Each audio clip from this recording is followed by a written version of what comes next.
Everyone, welcome to the channel. तो आज के इस सेशन में हम डिस्कस करने जा रहे हैं इनपुट आउटपुट, जो कि प्री एग्जाम में भी आता है और मेन एग्जाम में भी आता है।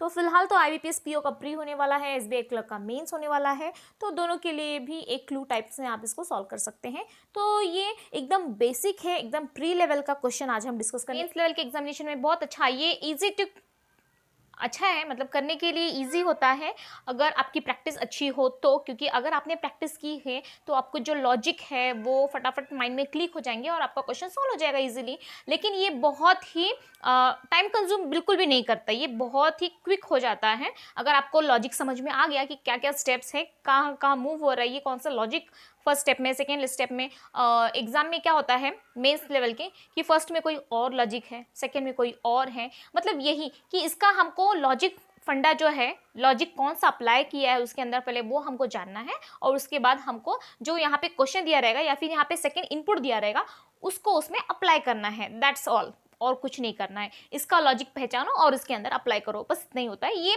ओल्ड पैटर्न है, यानी कि अभी फिलहाल तो कुछ अलग नए नए तरीके के इनपुट आउटपुट आ रहे हैं। तो हमारा ये फर्स्ट आज लेक्चर है, इसीलिए मैं एकदम बेसिक से लेके जा रही हूँ आपको। तो हमको इसमें खाली लॉजिक, सबसे पहला स्टेप क्या है, लॉजिक पहचानो। उसके बाद जो यहाँ पे क्वेश्चन दिया है, मेन एग्जाम में क्या होता है कि फर्स्ट एक क्वेश्चन इसके ऊपर दे दिया जाएगा, इसमें पूछ लिया जाएगा इसमें थर्ड स्टेप क्या है, सेकेंड क्वेश्चन शायद दूसरा हो सकता है। लेकिन अगर प्री एग्जाम में पूछा गया तो ये लॉजिक, मतलब ये क्वेश्चन है, इसके अंदर हमने लॉजिक पहचान लिया, उसके बाद ये हमको इनपुट दिया रहेगा, मतलब यही लॉजिक हमको इसमें अप्लाई करना पड़ेगा। फिर इसी के ऊपर 5 क्वेश्चन दे दिए जाएंगे कि थर्ड स्टेप में ये इसकी पोजीशन क्या है, फोर्थ स्टेप में ये क्या है, मतलब ये एक इनपुट अगर हमने सॉल्व कर लिया तो 5 क्वेश्चन हमारे इजीली बन जाते हैं प्री के एग्जाम में। तो ये बहुत ही आसान होता है, तो प्लीज़ इसको थोड़ा सा ध्यान दीजिएगा, ये बहुत अच्छा है स्कोर करने के लिए मार्क्स। तो इनपुट आउटपुट है इसका, मशीन इनपुट आउटपुट इस टॉपिक का नाम है यहाँ पे।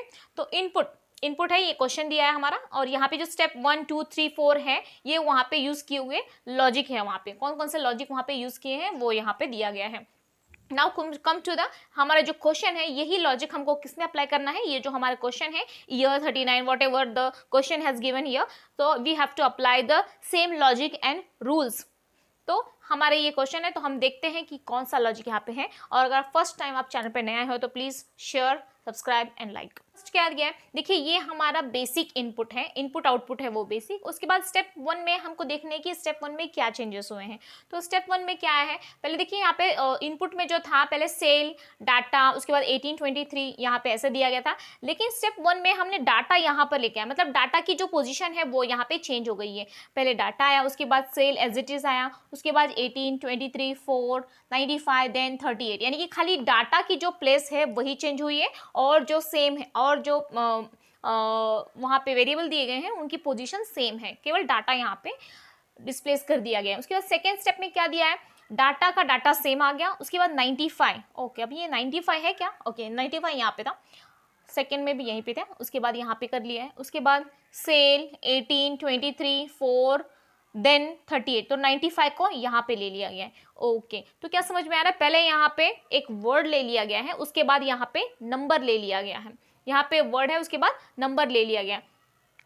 अगर आपको अच्छे से बहुत जल्दी अगर आपको स्टेप समझने हैं तो हमको क्या करना है, हमको जो लास्ट स्टेप होता है उसके ऊपर एक बार देख लेना है कि उस स्टेप में क्या किया गया, क्योंकि स्टेप में यहाँ पे जो भी करते रहेंगे फर्स्ट सेकंड थर्ड में ही कंप्लीट होगा ना, लास्ट में ही तो किया है ना हमने। यहाँ पे जो लास्ट वाला स्टेप होगा वो परफेक्ट स्टेप होगा हमारा। तो क्या यहाँ पे दिया, लास्ट वाला स्टेप में हम चेकआउट करते हैं। यहाँ पे पहले डाटा 95 जो डाटा यहाँ थे वही ऐसे दिया गया, उसके बाद 438, देखिए आप इसके अंदर आपको दिख रहा होगा कि पहले उन्होंने एक वर्ड लिया है, उसके बाद numbers word numbers word number word number. तो इस लॉजिक में ये काम कर रहा है, पहले वर्ड लिया है फिर number, word number word number. और वर्ड भी कौन सा है, यहाँ पे वर्ड कितने हैं देखिए, यहाँ पे एक तो सेल है, यस लिख लेती हूँ, उसके बाद डाटा यानी कि डी लिख लिया, उसके बाद यफ है, उसके बाद देन का टी लिख लिया, और वो भी यहाँ पे पहले डाटा ले लिया। क्यों डाटा ले लिया, क्योंकि ये सबसे स्मॉलेस्ट जो बोला जाता है, मतलब स्मॉलेस्ट नहीं है, मतलब इन जो यहाँ पे वर्ड दिए उसके अंदर तो सबसे छोटा ही है, तो यहाँ पे सबसे छोटा वर्ड ले लिया है डी। उसके बाद क्या आ जाएगा, एफ, अल्फाबेटिकल ऑर्डर में गया है वो,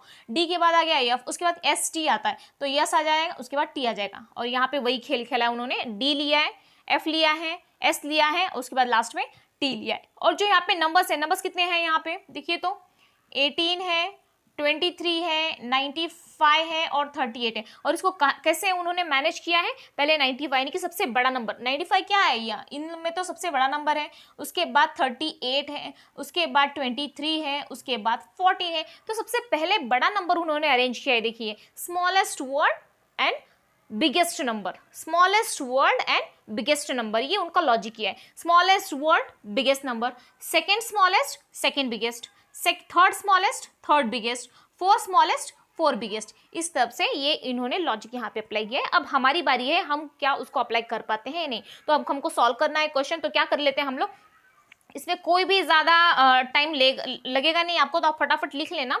बहुत लोग क्या होते हैं, बहुत ज़्यादा शॉर्टकट मारने के चक्कर में माइनस में मार्क्स चला जाता है। अगर आप एक्सपर्ट हो then go for it, otherwise just use this method, basic method. इसमें क्या है, एक तो आपका कॉन्फिडेंस लेवल बढ़ जाएगा कि हाँ मैंने स्टेप वाइज किए हैं तो मेरा कोई मिस्टेक हुआ नहीं है और मेरे मार्क्स जो आएंगे वो फुल आएंगे।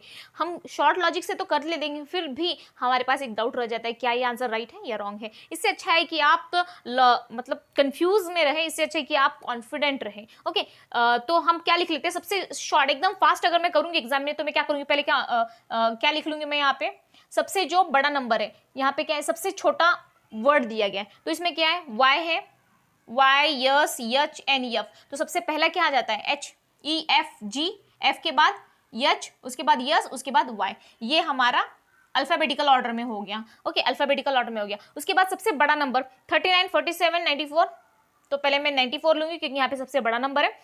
उसके बाद सेकंड कौन सा आ जाएगा 55, उसके बाद आ जाएगा 47, उसके बाद आ जाएगा 39।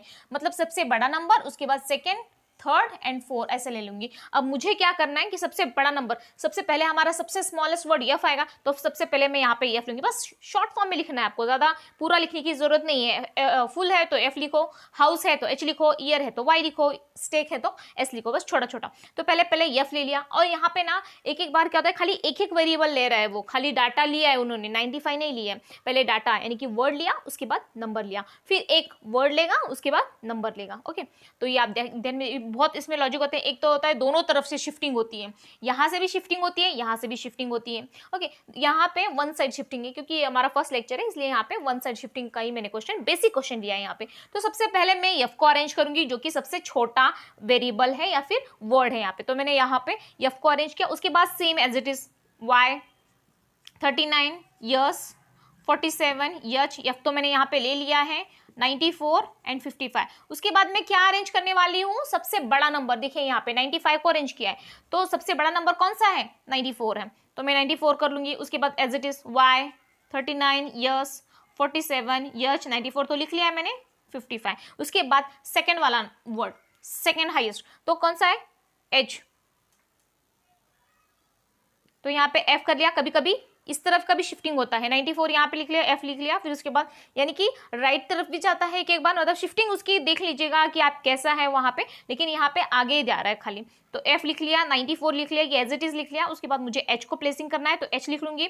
उसके बाद ये तो दोनों आ गए, एच को मैंने यहाँ पे प्लेस किया, फिर उसके बाद वाई सेम, 39 सेम, यस आ गया, 47 आ गया, एच की प्लेसिंग यहाँ पे कर ली है, तो यहाँ पे क्या आ जाएगा मेरा 55। ओके, ये थर्ड स्टेप था। अभी ये फोर्थ स्टेप, तो 4 एफ, 94 एच, एच ले लिया मैंने। उसके बाद सेकंड स्मॉलेस्ट, सेकंड लार्जेस्ट कौन सा है 55, तो 55 की भी मैं यहाँ पे प्लेसिंग कर दूंगी, तो 55 यहाँ पे आ गया। उसके बाद as it is Y, 39 yes, 47। उसके बाद फिफ्थ में क्या आ जाएगा एफ, 94 एच, 55, ये एज इट इज हो जाएगा मेरा। उसके बाद कौन सा वर्ड आना चाहिए, एस आना चाहिए, एस लिख लिया। उसके बाद ये वाई, 39 47, उसके बाद एफ 6 वाला, 94 एच, 55 यस, यस के बाद कौन सा नंबर आएगा थर्ड लार्जेस्ट में 47, उसके बाद वाई और ये 39। इसको तो अरेंज करने की जरूरत ही नहीं है, तो हमारा ये लास्ट स्टेप बन गया। I hope you understood it very well. First question था इसलिए मैंने बहुत ही बेसिक लिया था, और इसके अंदर आप क्या कर सकते हैं, जैसे यहाँ पे ऐसे लिख लिया मैंने, तो इसके बाद में ऐसे भी कॉमा कर सकते हो आप, डबल इन्वर्टेड कॉमा, मतलब एफ के एफ लिखने की जरूरत नहीं है, इन्वर्टेड कॉमा कर दिया है, एक करो, एक भी कर दोगे तो भी चलेगा। देखिए ऐसे एकदम इजी हो जाएगा आपको सॉल्व करने के लिए। खाली कॉमा कर दीजिए ताकि आपको पता चल जाए कि यहाँ पे एफ के नीचे एफ लिखा है, 94 के नीचे 94 लिखा है। इसको समझने के लिए अगर आपको नहीं भी है तो स्पीड मेंटेन करनी पड़ती है, इसके लिए क्या करना है आपको, खाली ऐसे कॉमा करना है बस। देखिए प्लीज़ ऐसे करके लिखिएगा, बहुत ही कम समय में बन जाता है और आपके 5 मार्क्स पक्के हो जाएंगे। तो प्लीज़ ऐसे कर लीजिएगा, नहीं तो लॉजिक अगर बहुत ज़्यादा आप अपने आप को एक्सपर्ट समझते हो तो ही उस जो शॉर्टकट मेथड है उसका यूज़ कीजिएगा। ऐसे कीजिएगा, हो जाएगा बहुत कम समय में। 2 मार्क्स में तो 5 मार्क्स आपके, 2 मिनट में 5 मार्क्स तो पक्के हो ही जाएंगे आपके। तो प्लीज़ इस मेथड को आप फॉलो कीजिएगा। और नए आए हो चैनल पे तो please like share and subscribe. And आपको वीडियो अच्छी लगी तो मैंने बहुत से वीडियो चैनल पे डाले हैं, तो उनको भी एक बार देख लीजिएगा। मेन लेवल के पजल्स किए हैं, मैथ्स का भी मैंने क्वेश्चन लिया है, एक्सपेंडिचर, इनकम एक्सपेंडिचर बहुत अच्छे से मैंने उसमें समझाया है, कैलकुलेशन ट्रिक्स भी मैंने बताए हैं। तो प्लीज़ एक बार चैनल को ज़रूर विजिट कीजिएगा। Thanks for watching. जय हिंद, जय भारत।